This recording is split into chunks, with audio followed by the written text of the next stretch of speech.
Derɗiraaɓe assalamu alaikum, barka meɗen e jemmare nde, barka meɗen e fottuki nder taskaramji kode rediyo international abuja lamorde leydi najeriya. Inde an Ibrahim Romodake salminto e foɗanki on laɓangal taskaramji ɗimin taski waddanki on jemmare nde'e. Nder taskaramji ɗihin iga diwal Kebbi on nanai wigo ɗum hunini suɓaɓe ardiɓe hukumaji laamu pamari diwal ngal malami Bagudo hauti rufotowol. Nden bo miɗo jogani en kubaruji duniyaru. Ɓawo ɗo hon min jogi taskaramji kawtuɗi taskaram siyasa duniyaru hautande Sa'ad Abubakar Ganye, sai taskaram ka kawtal koppi RFI fulfulde kode rediyo. Nonnon bo on nanai goppal ɗiɗaɓal ka taskaram koɗo kode hautande Ayuba Lamiɗo Munyal. Nden min jogani on gimi fulɓe Afrika. Nden bo wodi goɗɗi mijoji ɗi bindantomin dow hello Facebook. On mbawai lildoyomi mijoji moɗon jonin hinnan dow hello ngo Facebook. Keɗite jam.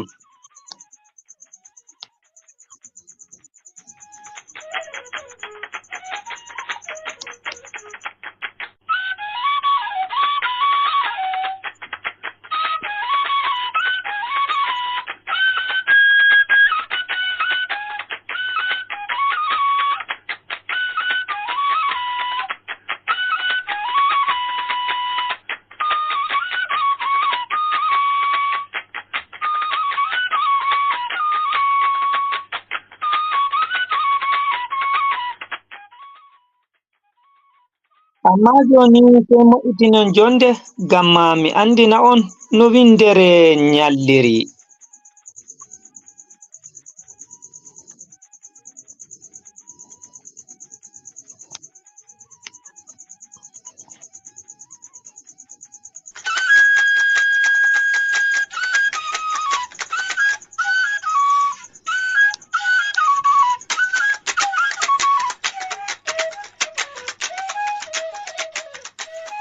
Derɗiraɓe assalamu alaikum, nda ko heɓa nder habaruji ɗihin. Horejo laamu leydi Najeriya Bola Ahmed Tinubu walli ballo muɗum Kashim Shettima seyo ƴewtugo duuɓi 53 duniyaru. Ardiɗo laamu leydi Najeriya on Bola Ahmed Tinubu o walli cukko makko malla ballo mako Alhaji Kashim Shettima GCON seyo hewtugo duuɓi 53 dañiki. Kashim Shettima janguɗo ko larani kuɗe banki malla sigurdu, maskiɗo hedi siyasa. O latino gwamnajo diwal Borno gila hitande 2011 yago hitande 2019 fahin o lori o lati sanatajo lutanowo diwal Borno cakantarare gila hitande 2019 yago hitande 2023. Ardiɗo laamu leydi Najeriya Bola Ahmed Tinubu tokki safuwol lenyol sobiraɓe ngam wallugo Shettima on seyo. Haragare Tinubu yetti ballo muɗum on no o hokkatamo bawal ɓawo, nden o yelanimo jamu e jutal balɗe nder ngendam mako. Non man ɗon sawi nder andinore wurtinde gila ballo ardiɗo lesdi ndin hedi shanu ko larani cakol habaruje Musta Ajuri Ingilali waɗani jungo. Ardiɗo laamu leydi Najeriya Bola Ahmed Tinubu waɗi gidal e ardiɗo lesdi China Musta Xi Jinping wuro Beijing horejo laamu leydi Najeriya on Bola Ahmed Tinubu wadi gedal Xi Jinping on nder wokka gilla ka o yari yaki Beijing. Tinubu onni heɓi jaɓɓama sanne gila horejo laamu leydi Sin on Musta Xi Jinping e wuro Beijing lamorgo leydi China ndin.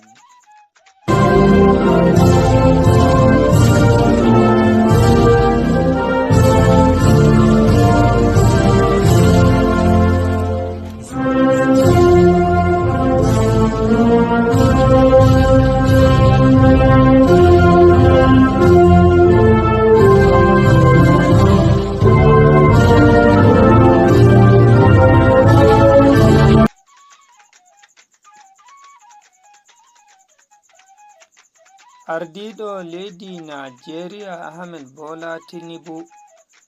lildi kongol sanuki yake lenyol yar aduwa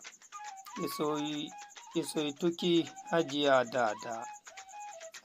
Dada hanko woni dañɗo mo Allah hinni ardinoɗo laamu leydi Najeriya Alhaji Umaru Musa yar aduwa imo Allah hinni General Shehu Musa yar aduwa o mainama Kenya altine ha fahin o sinkani sanatajo Abdul Aziz Musa yar aduwa ummatore diwal Katsina dow maide nden haragare o waɗani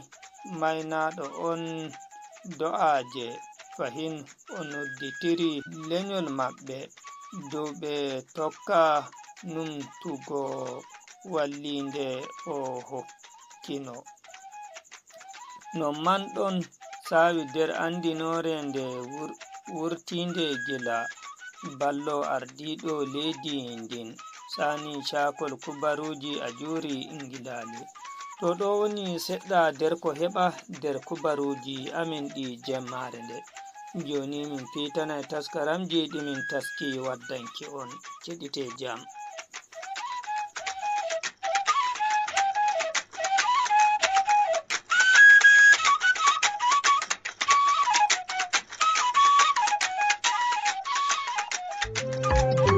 Kala debbo yiɗi andugo dimu hore mako fu o wonda be Kode Radio International.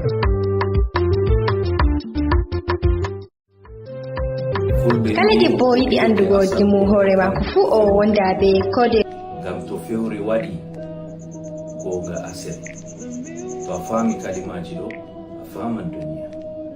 It simply says one lie is all it takes to cast a shadow over our integrity. It stains the fabric of our reputation. So beautiful people, let's try to keep honesty as our best companions in whatever we are trying to achieve in this life. Thank you.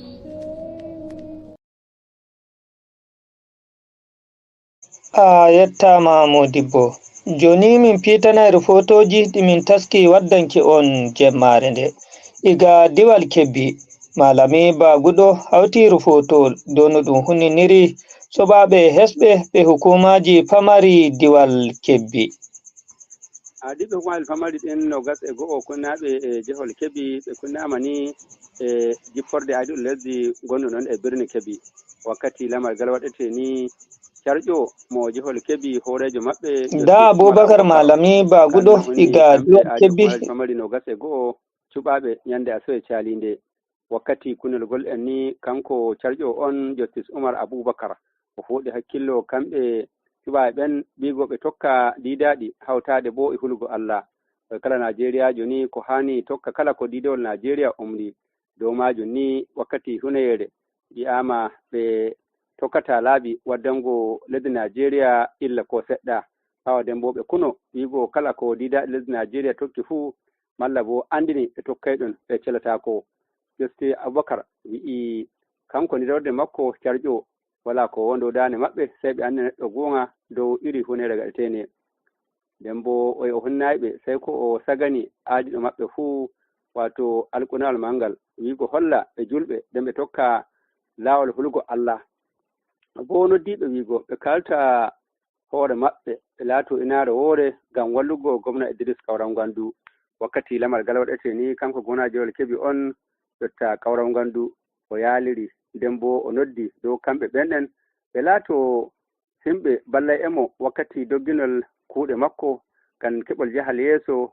e gelle fama e labbaje ɓe laati hukumaji lawam pamari ɗon himɓe ɓuri ɗuɗugo ko toye amma in kamɓe ari e ɓenɗen ɓe ballaymo wala no watto heɓa nasaraku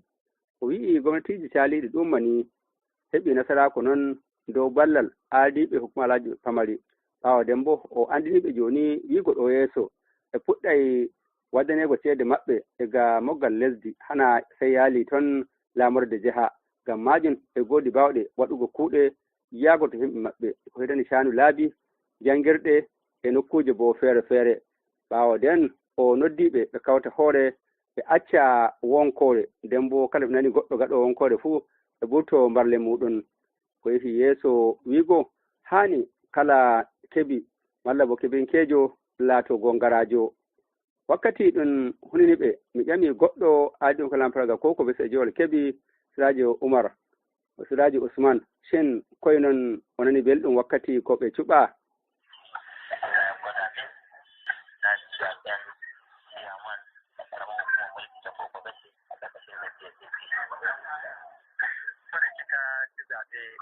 mi ƴeymo de laati o ñaami cuɓol o annda koye noon o woodi mu e waɗango yimɓe ɓenɗen e holamparaga ko ko bese taw e yeeso yiwgo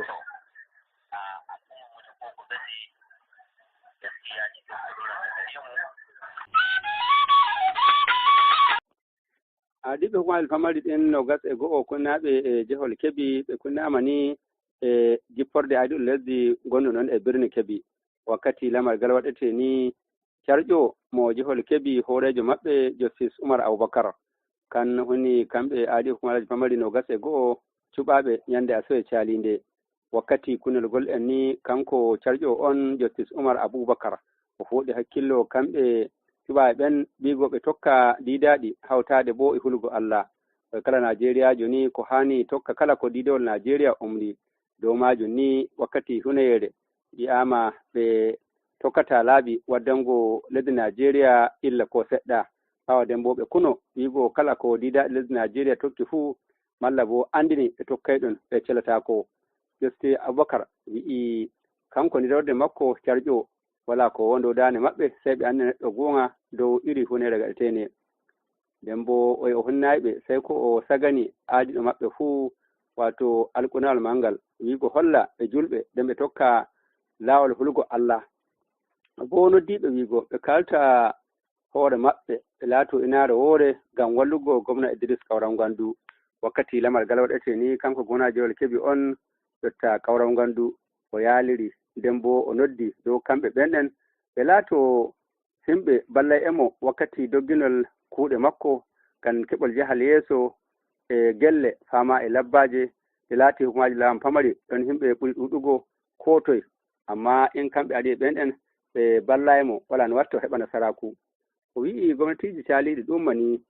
heɓi nasaraku noon dow ballal ardiɓe hukumalaji pamari ɓawo nden bo o andiniɓe joni wiigo ɗo yeeso ɓe puɗɗay waddanego ceede maɓɓe ega moggal lesdi hana sey yaali toon lamorde jeha ngam majum ɓe goodi bawɗe waɗugo kuuɗe yaago to himɓe maɓɓe ko hitani shanu laabi jangirɗe e nokkuje bo feere feere ɓawo nden o noddiɓe ɓe kawta hoore ɓe acca wonkore nden bo kala ɓe nani goɗɗo gaɗo wonkore fuu ɓe ɓurto mbarle muɗum ko yehi yeeso wiigo hani kala keɓi walla bo keɓinkejo laato gongarajo wakkati ɗum huniniɓe mi ƴami goɗɗo aadi ko lamparaga ko ko bese jewol keɓi Sirajo Umar Sirajo Usman shin koye noon o nani belɗum wakkati ko ɓe cuɓa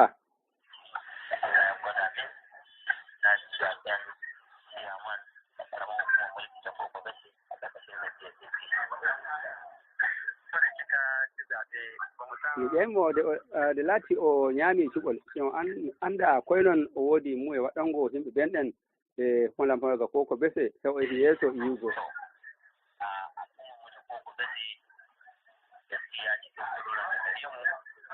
muna son haɓaka ilimi da farko kenan. Da biyu bunƙasa harkar noma. O wangini wiigo ɓaawa suɓaama ni jooni hola maraga koko bese kanko ko woodi muyo kan woni waɗugo caanu andal hawtaade bo e demertelle ɓaama duwoɓe accitaaki ɓaawo dow haala jahal yeeso i labbaaje koye yeɓre maako ɗe laati ɗum rema dembo e ɗum dura to wala ko haani sey o watta yeeso har wallugo ɓe koye luumo ko ma accaaka ɓaawo faƴil maɓɓari ɗen laatiiɗi hawti yaari no gas e go'o hola maraga baago dow Aliou Sambo Zaga kanko ma o walli wiigo nde Allah jaɓi o waɗa dow ko haani haro hakkilango labbaaje musamman dudduɗi te laati goɗɗo maako mo Sanga Garba malla bo Abdoullahi kanko bo o yi'i o woodi niya hakkilango caanu gaawaaki liɗɗi e bo tokoraaji makko mo Yawuri wato Aboubacar Manaja koye kanko wala ko o huccitini sey wiigo derke'en hawtaade ƴeeraaɓe kanum bo wallaama heɓa jahal yeeso nden bo andina wiigo ɗum wadda e maɓɓe koode keerotol gon ɗon Aboubacar Malam Bago ɗo e gaɗo jiha Kebbi.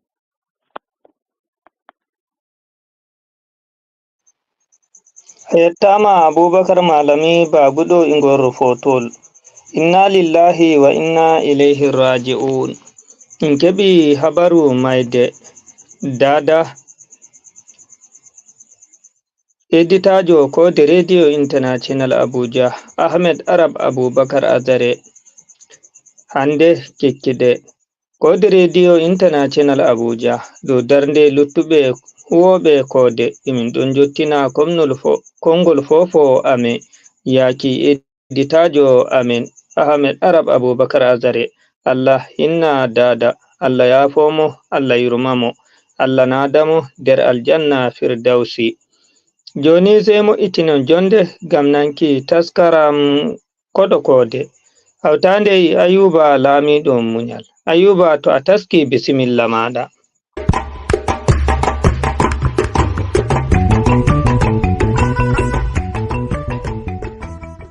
Koɗo kode.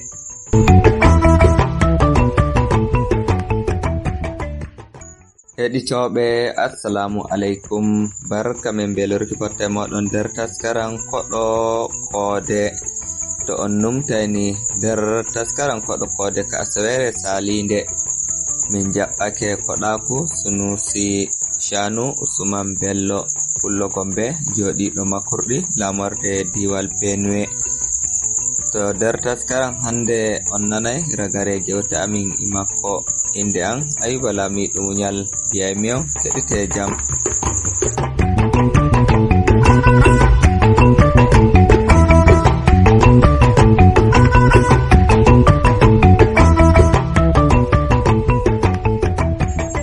Madalla editoɓe to on numtayni nder taskaran salika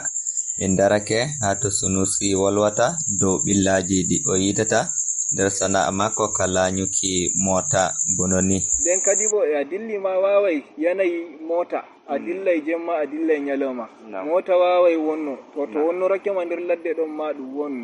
ɓilla makka sai giya hunde nde amma ki wari heɓima nder ladde jom bano heeci Kenya a yi'e min garta daga adoka local government to yanki Idoma min gurtorto na kam min nasta makurɗi min gari min gurtorto jemma daga adoka min ƴami atal gongal na woɓɓe mbi min atal ngal woodi kidnapping to min nastangal jemma amma non ɗum min nasti e min kultori non ɗum ni min keɓi min gari na kam min dari ɗon min mbaali min mbi ha min mbaala ɗon karfe 11 na dare to weeti min nasta makurɗi to lallai irin ɗi fuu ɗi ɗon sai dai neɗɗo toro Allah hendu ɗum en tanere irin maji en tako nande irin maji. To amin ɗon seɗɗa on nder ɓillaji ɗin to wakkere nasarakuji malla jalogal. Wakkere nasarakuji kam lallai ɗon iya bila adadin neɗɗo wala ko wiya sai dai wiya alhamdulillahi yetti jomirawo saboda gaskiya min gi'i amfanu majum a nyamai a yarai won rufin asiri sutura neɗɗo dai rellata a wallitay bo ɓe maɗa to lallai sana ka won alfanuji sosai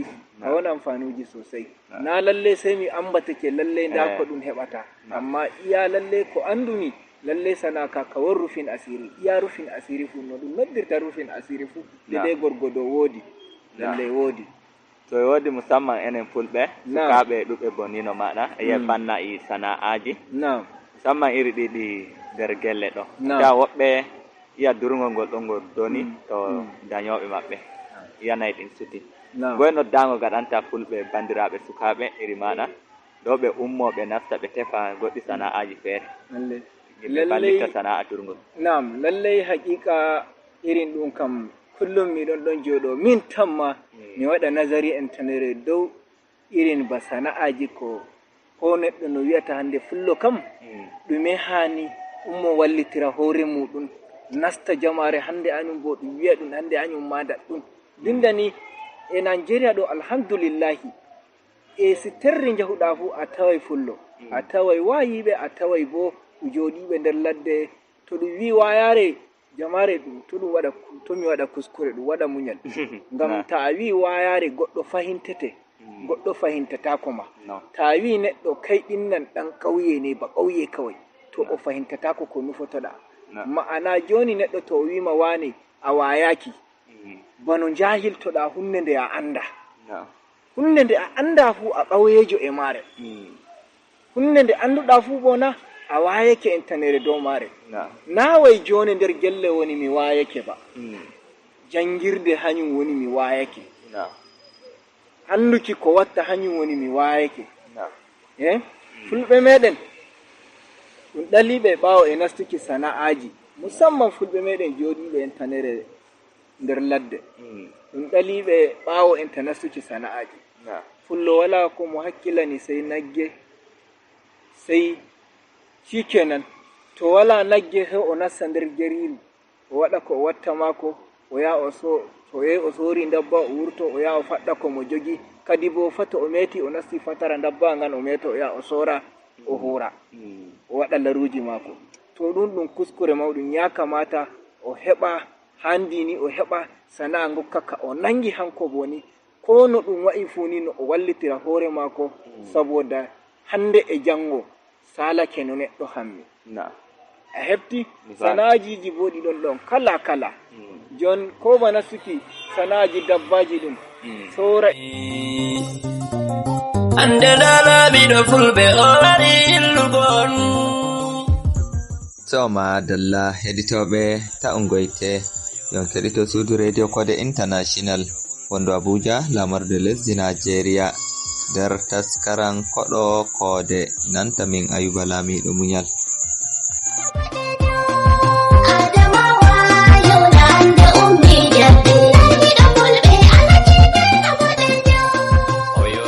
ko gertoɗe ɗon dabbaji kam iri ɗime mani ɗi musulunci hokki ɗum waɗa seeda seerewa soruki sortaki nder ton fu to fullo kam hani ɗum tawamo to o won bandiraɓe woɓɓe ɓe joɗiɓe nder gelle o heɓa ɓingel mako yaha waɗa jangirde boko e arabic ɗum a'a ko to ɗon yaha boko e arabic ɗum to ɗum wokkaymo e jara mota ko ndaɗɗon makaniki fu ɗon e makaniki ɗon ma won kala kala won wo'inki injin won wo'inki a'a ko shafi kosngal mota a'a waye fu ɗum ɗon bacci meɗen kuwatangal ta won bandiraɓe a wawai jaha ndesa ton ɗum waɗay bo ɗum fu majum to Allah jaɓi entanere yerdi baccel kam to ngel hollama ko hani diga bimbito to ngel mawni ngel ummodo to enta sanamagel to ngel fuɗɗi mallikaki hakkilo magel hangel e hoore magel ngel ɗumnoto hoore magel ngel hokkay hoore magel baya tinani no waɗata o yaha o nanga sana'a mako amma ɗum ɗon sakkina entanere ɓawo gaskiya ɗum kam ya kamata fulɓe meɗen ɗum ummo ɗum tefa jande ɗum tefa ilumu ɗum tefa bo sana'a ko ɗum waɗata no ɗum jogotoro hinde rayuwa hande dole sai ɗum hawti entanere Allah waɗa fulɓe nani ɗino dali ɗi gaɗɗa e ragare ɗume ɓuri mettinankima ɓernde to lallai kadi bo ɗum wari entanere ko memata am ɓernde gaskiya to ɗum ƴamiyam ɗume ɓuri mettinkiyam ɓernde entanere nder ko shafi fulɓe meɗen ɗum waɗa muñal mi wolwayka walaw ka mettina woɓɓe walaw ka mettinta woɓɓe fullo kam no ɗum andirimo gorko mako dugol ɗum andirimo ɓawo to won goɗɗum ko waɗata lallai sana'a kosam hanjum ɗum andiri rewɓe mako amma ko ɓuri mettinki am ɓernde sey ngi'a debbo yi pullo tanu pullo o wurto o kaso hunde e yaasi emo jooɗi e yaasi hande centugol ngol kam ɗum iri centugol ngoleni neɗɗo kam o wala pullo ɗum andirimo centugol warti pullo jon o wala centugol ko ɗum nera warti kaɗo debbo ma ko wurto yaha kaso albasa ko tattase ko goɗɗum neɗɗo anda yanayi ɗum ɓe gontiri kam anda a'a ko gorkon ɗon fofana ko fofata anda de yanayi ɗum o wontiri amma min wala ko ɓuri mettinki am ɓernde bo mi yi'a debbo pullo rewɓe ma ɓe moɗɗi giya ɓe gurtake ɓe kasake hunde way ɓe coray ɓe coray ma ko hijabi ɗum wala gele ɗum wala non kawai ɗum doggata dow adal to ɗum yi mota ɗum doggay ɗum yaa ɗum tera way ɗum soray way ɗum waɗay sana non na ɗum warata sana ɗum kam ɗum ɗon mettinanmi ɓernde ya kamata annuɗo bacci debbo muɗum ɗon waɗa ɗum ko bacci muɗum rewɓe ɗon gurta gaɗa ɗum fu useni ɗum nasta ɗum gite sosai ɗum kam na ɗum ɗabi'a fulɓe ɓe ɗum andiri asali fulaku ba to ko wellantama ɓernde etto ko wellantanmi ɓernde kam wala ko wellantanmi ɓernde bano mi yi'a fulaku e waɗa yeeso e duniyaru Allah ɗo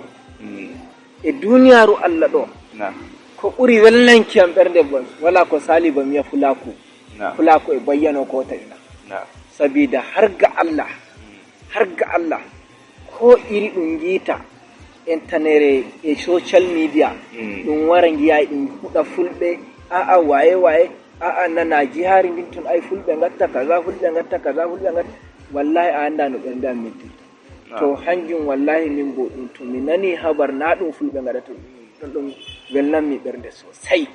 mi a fulaku e bayyani ko taɗina ko gimi saygo irin giya daga Burkina Faso a'a daga leydi gonnidi a hammaki on fulɓe sey giya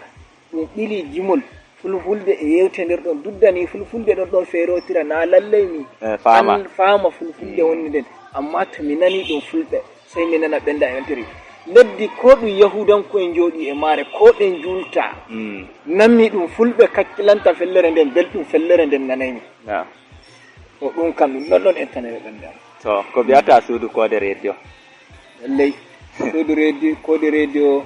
wala ko miya sai dai miya Allah ɓeddu barkiɗin suudu radio Allah ɓeddana ndu kayru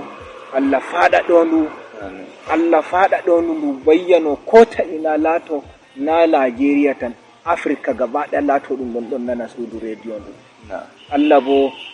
barkiɗina gaɗɗo ma'ana creating maru fondi tigguɗo suudu radio ndum Allah barkiɗanomo kanko bo tunda har kiishi fulaku waɗimo o wari o waddi suudu radio ndu entanere leddi meɗen Nigeria e Abuja to hanko bo Allah barkiɗinmo Allah barkiɗinkina fulɗo fu Allah barkiɗinkila kowa e kowa Allah barkiɗin sosai min getti na Sunusi ko lallai Sunusi min getti lallai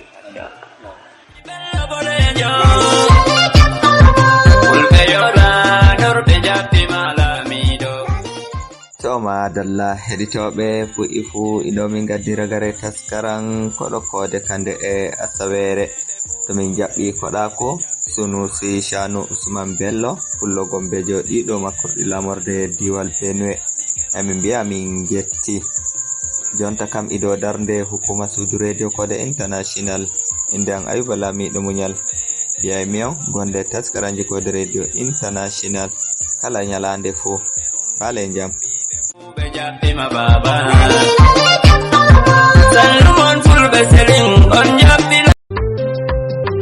mino ka wala ko min poti min mbiya ay on arti on timmini kode radio international kam sey yettore Allah accu on Allah wallu on Allah hawtu hoore meɗen Allah wallu ɗemgal fulfulde be pulako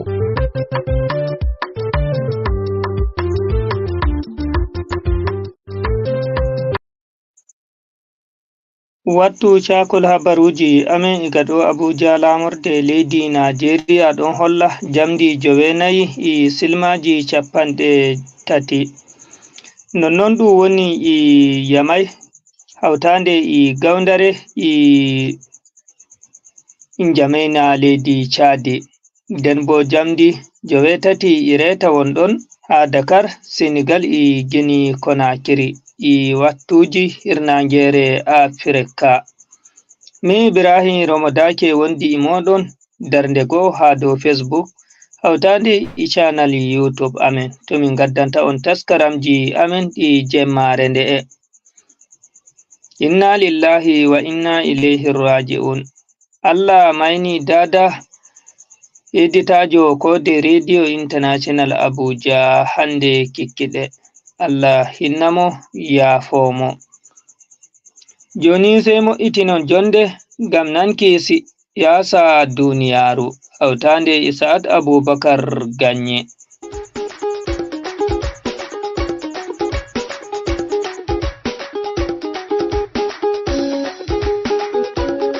Heɗitoɓe assalamu alaikum, barka men e wakkatire nde, sannu men bo e lorgo fotta nder taskaram duniyaru siyasa. Taskaram ka woyi warango on e gasar radio Kode International wonde gallol Abuja lamarde Nigeria. Taskaram duniyaru siyasa ni taskaram on ka woyi waddango on ko larani siyasa ina lamarren to hawtande e hakke ɓi adama iga nokku duniyaru fere fere. Nder taskaram duniyaru siyasa hande en lartan gilla ɗam mabgal tabital pulaku Nigeria, les ardugal horejo tabital pulaku mo leddi Nigeria Isa Yuguda yari hagallol usa wonde diwal Taraba gam firlitiggo da sotiral ena lural nasti hakkunde leñol fulɓe enanta kuteb hagallol usa. Ton tokki amin nder taskaram duniyaru siyasa hande on nanan wattam gilla ɗam ɓe yari hagallol usa. Abubakar Sa'ad Ganye mo ardinta taskaraka be wallinde wakilijo Kode Radio International Abdurrahman Gidado Jarumi mo diwal Taraba wiyata on keɗite jam. Wodi moftiri de bel ɓe ɗo mofta hamali ɓeɗo inna moɓre man dabital pulagu. To madalla de sotiral hakkunde leñol fulɓe enanta luttuɗi leɗɗi ni ɗum ɗe heɓe ɗuuɗi heewi ha ɓurna diwalji woni waylankere Nigeria ena luttuɗi diwalji lesdi ndin. Seni haɓa dimaɗo de sotiral hakkunde leñol fulɓe enanta wakkere leñol Kuteb ha diwal Taraba ɗo nder ko foɗi hakkilo hukuma en ko waɗi ardiɓe mobgal tabital pulaku Nigeria les ardogal Malam Isa Yuguda yari gilla faago diwal Taraba gam yigo ɓe waɗi giidal hakkunde leɗɗi ɗiɗon ɓen wato leñol fulɓe enanta Kuteb joɗiɓe ha gallol usa. Wakkati o hirdanno be wakilijo Kode Radio International ha gallol Jalingo ɓawo wartuki gallol usa, horejo tabital pulaku Nigeria Isa Yuguda o andini Abdurrahman Gidado Jarumi ko waɗi tabital pulaku yari gilla gallol usa. To alhamdulillah ko diyan woni wato min jehi ton local government usa pellel ngel heɓi wato saɓani hakkunde Kuteb e fulɓe. Fitina ɗum duuɓi waje joweeɗiɗi saliɗi ɗum waɗa fitina ɗum kuma ɗum timmayi. To amma dai Allah waddi wakkati ɗum timma. Shaki am min joddi mawɓe maɓɓe dotti en maɓɓe ardiɓe fulɓe ardiɓe Kuteb en e kadi dotti en min maɓɓe laamiɓe maɓɓe e kadi ardiɓe kungiyaji fulɓe tabbital pulaku meti Allah e kadi luttuɗi ɗin. Alhamdulillah sen gettin Allah. Gallendi Ethiopia o fuɗi jamanu mako o waɗi juriya mako. To lattake tabital pulaku yari gilla gallol usa gam yigo non no firlititta da sotiral ma bo lural hakkunde leñol Kuteb enanta fulɓe.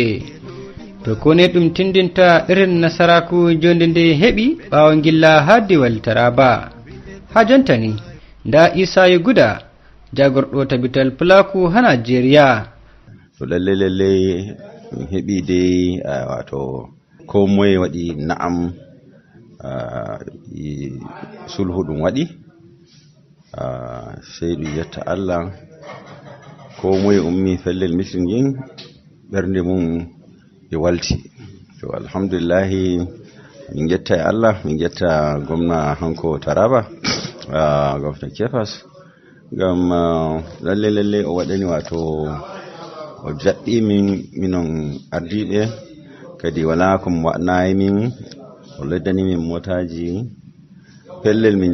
jippoto lalle pat o wi lalle min jaɓami. To ayi alhamdulillahi jamu heɓake,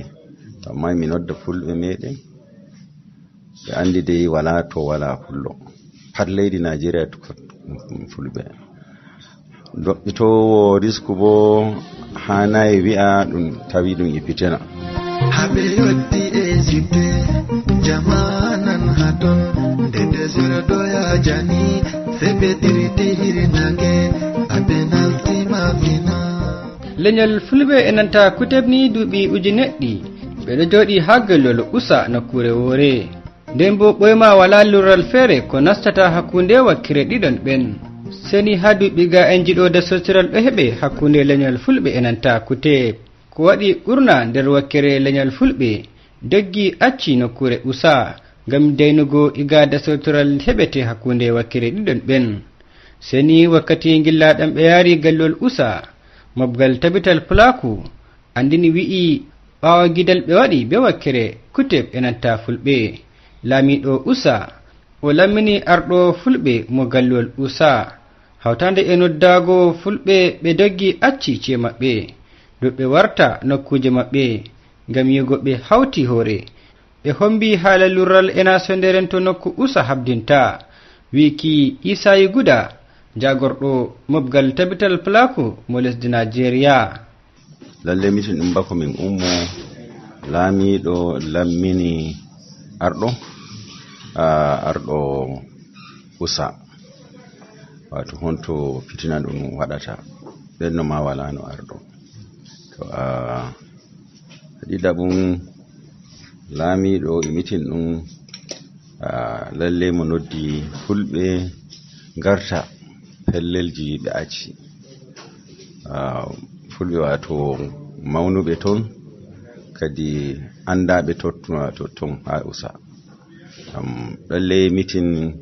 laari komo tabbitini to na fulɓe garti pellel ngel, ayi bana wuyɓeji e kadi gaɗoɓe kidnapping amrobari ɓe mbawai ɓe natta leydi usa ɗum. To ɓe gaɗi masifa ha totton ɗum tamman ko wato ɗum kawtu ko'e e fulɓe men deppinoɓe honto ton usa. To amma so ɗum heɓi bandiraɓe maɓɓe garti hamɓe fulɓe ɓen, ayi wala noon no ɗum naltirta leydi ɗin, ngam hamɓe fulɓe ɓe tabbitinayi wala goɗɗo koɗo nattowo mo ɓe anda. To kadi koda ma ɗum waɗi koɗo on, ɗum jaɓi kaɗo koɗo on, ɗum yi mo wardi e fitina, to inchallah ɓe mbawi nanguki ɓe, na mai sai hamɓe kutebɓe ɓen nangiɓe koye maɓɓe. Daga lesdi Madina woɓɓe dilli Futa Jalo, woɓɓe dilli Futa Doro, woɓɓe dilli Mauritani.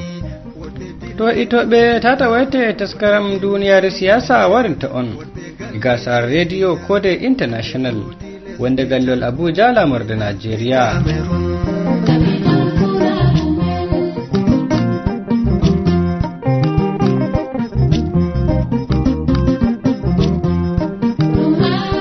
Lottake jonde nde waɗe on hakkunde ardiɓe wakkere kuteb ta fulɓe,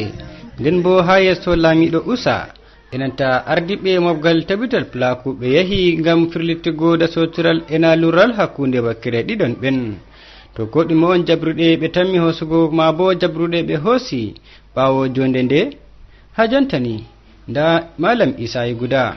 jagorɗo tabital pulaku mo lesdi Nigeria wakkati o hirdanno be Kode Radio International ha gallol Jalingo. Reto jonta dai hanko laamiɗo wato wakkati nder mitin ɗin e arɗoen e hamɓe laamiɓe kuteɓen pat ko moye wato hotay wi'a wato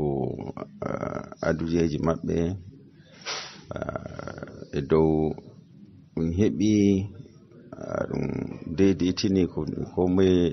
koteɓe jaɓi fulɓe ma jaɓi ɗum waɗa jonde jam kadi ɗum waɗi committeeji ɗi youth wato bacci won ɗon ardiɓe yolɓe meɗen e bacci meɗen waɗi committee kadi ɗum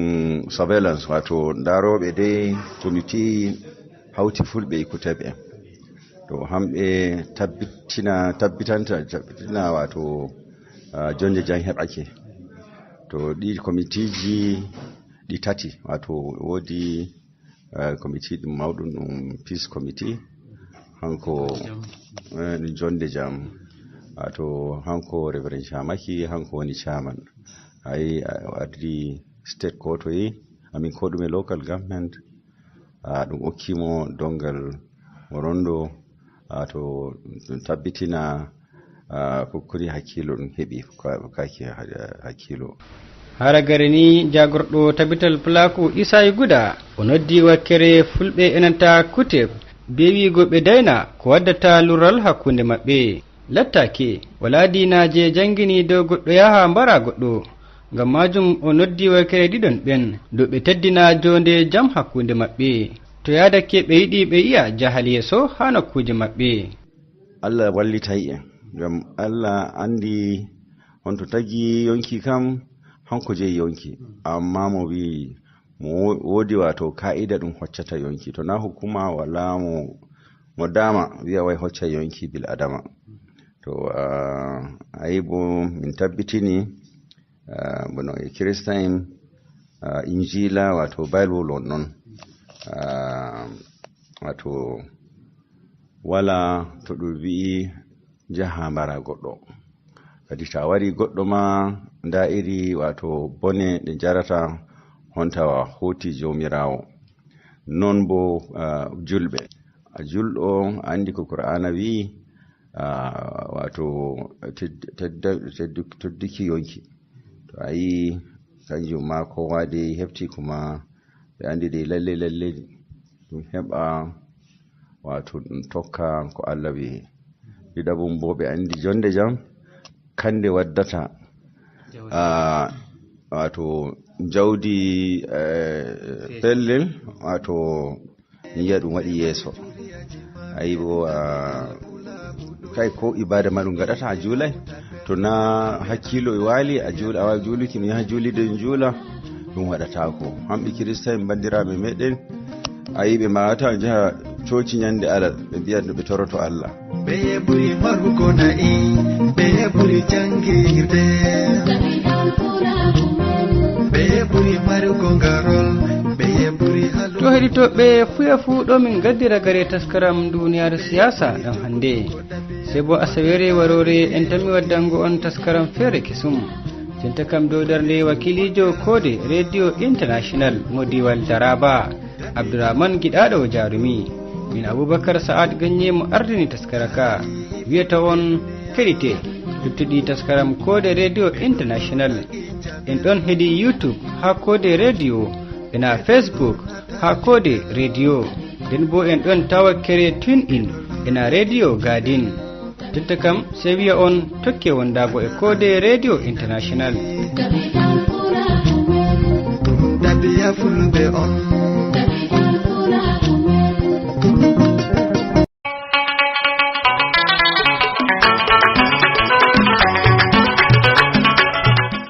be amin jemma e nyalawma ton gostoro be gumbar radio mon domi taadi 49 der Abuja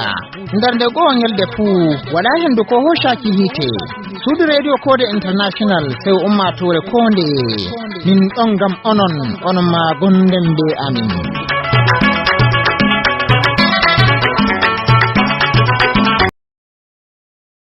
To Sada Abubakar Ganye a yettama e taskaram maɗa ka siyasa duniyaru. To ni on gejjuto on ɗo wondi e taskaramji kode radio international Abuja garanayɗi on darnde go'o ha dow hello amin go Facebook kode radio hautande e channel YouTube amin kode TV.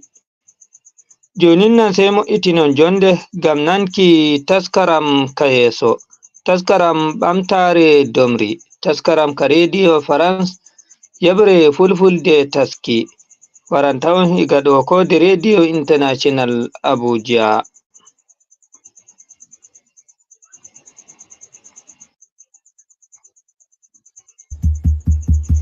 Ici nous avons un fromager. Lui c'est le tam-tam parleur des chimpanzés. Romaric Some ko goto e ardotoɓe ka nder fitare gendiyankore banko himo golla ɗo waɗi duuɓi 15 nde nokkure himo andi nde fota ala ko suuɗanimo e nde burure ɗo himo sendoda e arayɓe ƴewugol ɓen giggol makko leɗɗe e kulle wonde e nde fitare banko e wi makko hitande kala arayɓe ƴewugol ɓen hino ɓeydo. De nos jours en tout cas le parc est mieux visité. nde burure no ƴeewede ɓuri duuɓi yawtuɗi ɗin ka lannode yontere kala min jaɓɓoto embere yimɓe temeɗɗe jowo haa temeɗɗe jetato e ñalaɗe golleteɗe ɗen kenen ko nogayo walla capanɗe tato arata. Hande e nder nde burure yaajunde wonde ka tumbo saare Abidjan ɗo mi yiidi e Michel faransinnajo mo tawata ko laawol mum aranolngol argol e nder leydi Côte d'Ivoire himo wondi e ɓiɗɗo makko on e ɓeygu mum e tanirawo makko ngari nde fitare banko hino ngalɗini Michel. Nous personnellement on est en Bretagne, on n'a pas de forêt. Menen ko diwal Bretagne France men iwi men ala buruji ɗi memaka to wona ɗo men yiiɗo beɗi Allah buyi e noneji puɗi e leɗɗe ko ala ko amen no jeeya e ɗen bantanje ɗen men nani to baari ɗin kadi kono men yi'aali ɗi taw. Malheureusement on les a pas aperçus encore. Si iwi e janamɓe arayɓe ɓen ɗo no heewi e Abidjannaɓe naatayɓe e nder nde fitare wonde joppe saare lamorde faggudu Côte d'Ivoire min fotti ga kadi e o sonnajo wiyeteɗo Monique himo ardi e ɗimmoɓe makko fi fowtagol. Je trouve que c'est beaucoup relaxant. Min tawɗo no deƴƴi bitaji ɗin no welammi fof no hecciɗi hendu ɓuɓudu no wifa komin arayno min yiwno kulle goo kadi. Vu quelques animaux. Faggorɗe buy fuɗɗike gollugol e ɗe bange ɗo hiɓe naɓa huwodiraɓe maɓɓe e ɗi nokkeri ɗi sifa mum ɗuuɗa. Ivoire Parcours no tawa e ɗen faggorɗe kayre ko faggorde sincande timmali hitande fi ɗowtugol goɗɗo e ɗi nokkeli ɓe yoɓina ittude 6,000 ha 10,000 CFA. Ange Trésor Kumo woni hoorejo nde faggorde. Toujours à Abidjan il y a la réserve naturelle partielle de no nokkugo e nder Abidjan burure hiwande go wiyetende Dali Fleur ɗon kadi yiilo ƴeewatari nini no gasa e ceygo e nder leydi ndin buruji hiwaɗi goo no woodi wono burure tayi e burure bandama nden ton fof yiilo ƴeewa no waɗe. La réserve du Haut-Bandama. Hara en andintinay laamu Côte d'Ivoire ngun sinci eɓɓore wiyetende Sublime Côte d'Ivoire nde ɓe waɗani jawle embere miliyaruji 3 CFA fawɗi millionji 200 ko ɓe fandi e ɗum koyo leydi Côte d'Ivoire wonu leydi jowaɓiri e nder leyɗe Afrique ka yiilo ƴeewa ɓuri hittude ɗo e ko arata. Abdoulaziz Diallo, Abidjan, RFI. Ici nous avons un fromager. Lui c'est le tam-tam parleur des chimpanzés. Romaric Some ko goto e ardotoɓe ka nder fitare gendiyankore banko himo golla ɗo waɗi duuɓi 15 nde nokkure himo andi nde fota ala ko suuɗanimo e nde burure ɗo himo sendoda e arayɓe ƴewugol ɓen giggol makko leɗɗe e kulle wonde e nde fitare banko e wi makko hitande kala arayɓe ƴewugol ɓen hino ɓeydo. De nos jours en tout cas le parc est mieux visité. nde burure no ƴeewede ɓuri duuɓi yawtuɗi ɗin ka lannode yontere kala min jaɓɓoto embere yimɓe temeɗɗe jowo haa temeɗɗe jetato e ñalaɗe golleteɗe ɗen kenen ko nogayo walla capanɗe tato arata. Hande e nder nde burure yaajunde wonde ka tumbo saare Abidjan ɗo mi yiidi e Michel faransinnajo mo tawata ko laawol mum aranolngol argol e nder leydi Côte d'Ivoire himo wondi e ɓiɗɗo makko on e ɓeygu mum e tanirawo makko ngari nde fitare banko hino ngalɗini Michel. Nous personnellement on est en Bretagne, on n'a pas de forêt. Menen ko diwal Bretagne France men iwi men ala buruji ɗi memaka to wona ɗo men yiiɗo beɗi Allah buyi e noneji puɗi e leɗɗe ko ala ko amen no jeeya e ɗen bantanje ɗen men nani to baari ɗin kadi kono men yi'aali ɗi taw. Malheureusement on les a pas aperçus encore. Si iwi e janamɓe arayɓe ɓen ɗo no heewi e Abidjannaɓe naatayɓe e nder nde fitare wonde joppe saare lamorde faggudu Côte d'Ivoire min fotti ga kadi e o sonnajo wiyeteɗo Monique himo ardi e ɗimmoɓe makko fi fowtagol.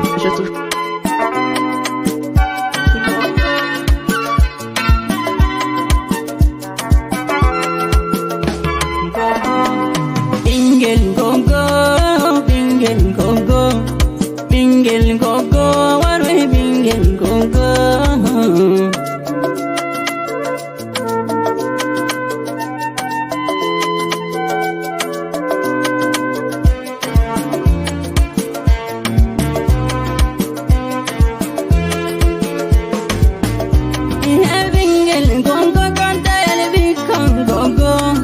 Bingel gongo bodo ngele bingkong gogo,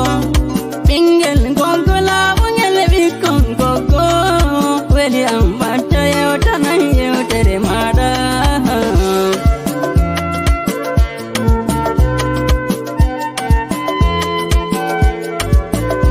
Gambingel gongo ati mido yala to gogo, jamma enange mido dari tonguro gogo, jam nyalni gogo. Jam hiri, jam wali, midom numa midale numa midote dine gogo.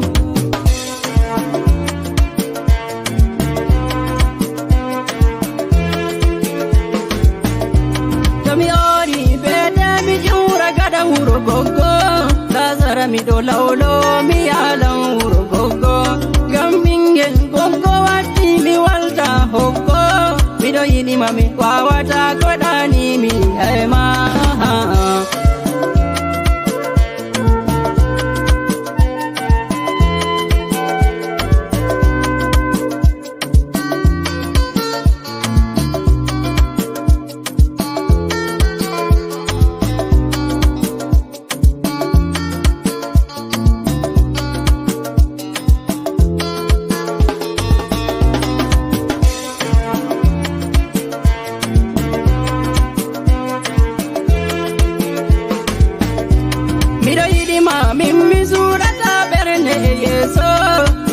Mami wangina pa yimbe bufama mido yidima Allah na yidi bingel gogo fami ala ne lawa wide an woni gunan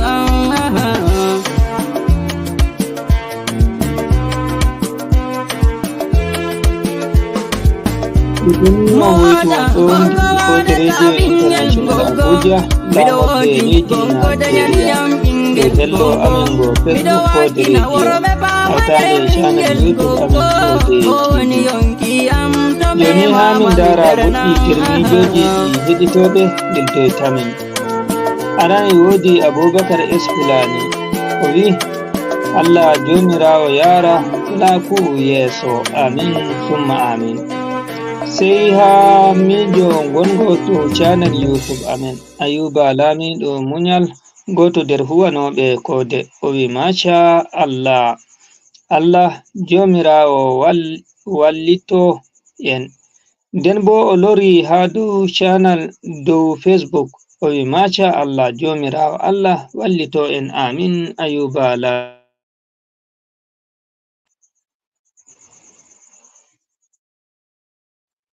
To ni on woytu taskaramji ɗi ɗo warana on nden bo gimi fulɓe Afrika.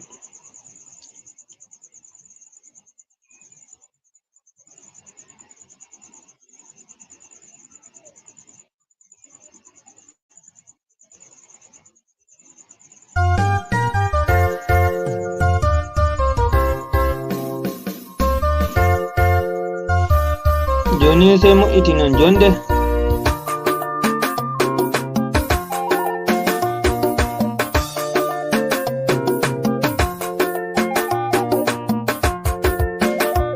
Baba Senegal President Macky Sall pullo bi pullo olami Senegal fesi ke ande Macky Sall olami.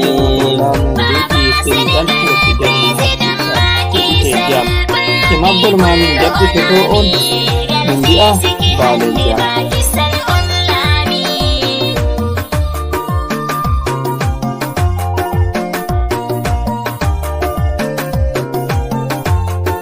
dow darnde luttuɓe sobiraɓe kuuɗe amɓe kode radio international Abuja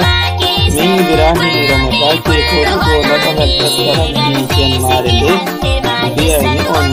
alinka. Assalamu alaikum misilmini dow moɗon min nadobi egge silminago ngo hayru misilmini dow moɗon inde Allah tago hande bo mi fuɗɗirta dunnu salatu madu annabi jogoto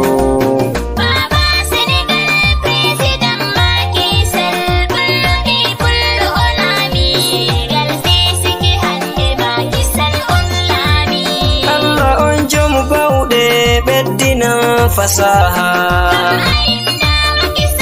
min adabi eggi e nder gimol am hande